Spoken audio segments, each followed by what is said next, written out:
Alexa TV presents in 3, 2, 1. Dateline Schools with your host, Terry Harrington. This week on Dateline Schools, had the privilege of meeting the new superintendent out at the Capac Community Schools, Stephen Bigelow. And Stephen, yesterday you were talking about one of the great things that's coming in Capac is the one-on-one technology proposal.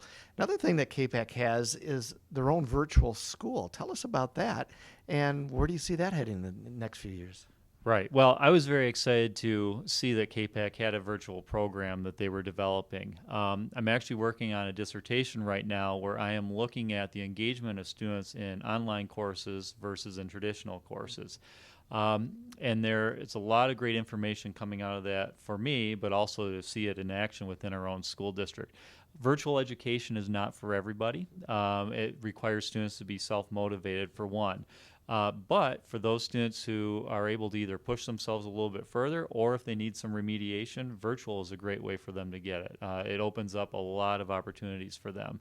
So we're using it that way. But what's unique about Capac's program is we actually are housing a virtual program in our high school. So some students are while they're coming into the high school, they're taking their courses virtually, but we have teachers on staff there to work with them when they need to move a little bit beyond the online program. So that's where I see that our program is able to, provide some of that additional one-on-one help that they need. There is no substitute for a live teacher, and so it's important that you have one available. And because of the virtual program, any courses that are not being offered within the high school from a traditional teacher, we are able to offer it through the virtual, which is ideal. If there's a course out there that you can think, we can find a way to provide it.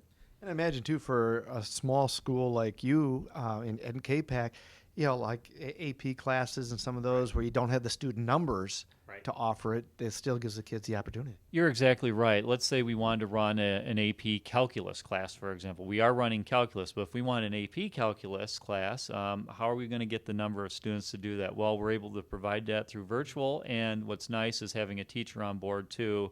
We can actually have that real, one-on-one help where it's needed. And real quickly, how many kids are in your virtual school this year?